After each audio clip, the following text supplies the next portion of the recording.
3 মাস বাকি। এখন বর্তমানে যদি ওকে না চিকিৎসা করাই ও মারাও যাইতে পারে বুঝছেন। ও আমার একটাই বাচ্চা, অনেক কষ্ট করে আমার বাচ্চাটা হয়েছে। আমি ওর পিছনে অনেক টাকা খুয়াইছি, কিন্তু ভাবি এখন আর পারতাছি না। আমার অনেক টাকার দরকার। ওর পিছে 6-7 হাজার টাকা লাগে মাসে ওষুধে। হ্যাঁ, এই যে ওর বাবা যা করে ওইটা দিয়ে আবার মনে করেন মানুষের কাছ থেকে হালত করি, এটা করে করে মনে করেন ওর চিকিৎসা করে। আমরা মনে করেন ঠিক মতো খাইও না, ওর পিছে টাকা খরচ করি। এই যে আমাদের বাসার লোক আছে, ওনাদেরকে জিজ্ঞাসা করে দেখেন হাঁচা কিনা মিশা, তাহলে আপনারা জানতে পারবেন। শর্মি আক্তার মাহফুজা, স্কুলে দেয় নেই না, ডাক্তারে মানা করছে। আমার বয়স হচ্ছে 9 বছর। আমার হাত ছিদ্র, ডাক্তারে ভাল লাগে না। শরীরে হাত ব্যথা করে আর বমি হয়। অনেকবার দিছি। বাবা মেট্রোলজিতে চাকরি করে, অপারেটর। আম্মু কিছু করে না, আমি একাই ছোটকাল থেকে। আমার এই ভাতিজি একটা বাচ্চা হয়েছে পথে প্রচুর টাকা ডালতাছে মনে করেন।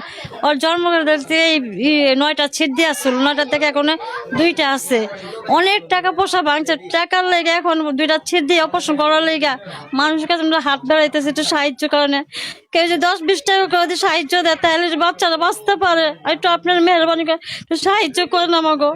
আপনারা সব একটু আগে বাড়েন এই বাচ্চাটার লেগে।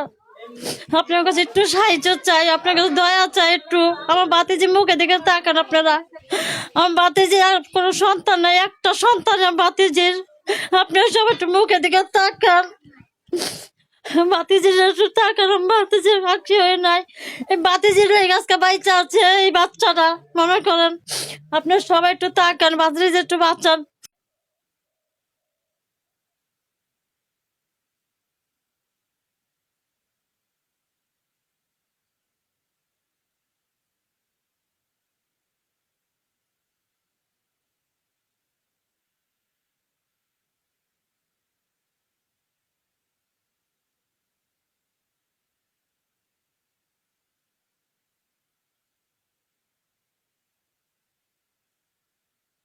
জানাচ্ছি সবার কাছে, যে যা পারেন একটু সাহায্য করেন, কারণ আমার ভাগ্নি ছোট থেকে অনেক অসুস্থ।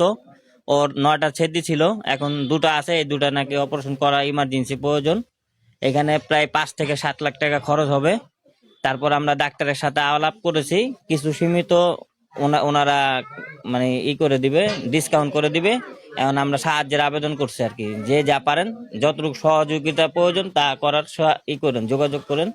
এই নাম্বার দিয়ে দিব, একটু সহযোগিতা করে যতটুকু পারেন দেওয়ার চেষ্টা করেন। আমি ওনাদের কাছে একটা সাহায্য চাচ্ছি, ওনারা যদি আমাকে হেল্প করতো আমার অনেকটাই উপকার হইতো, বা আমার মেয়েটাও বাচ্চা গেত আল্লাহর রহমতে হয়তো বা।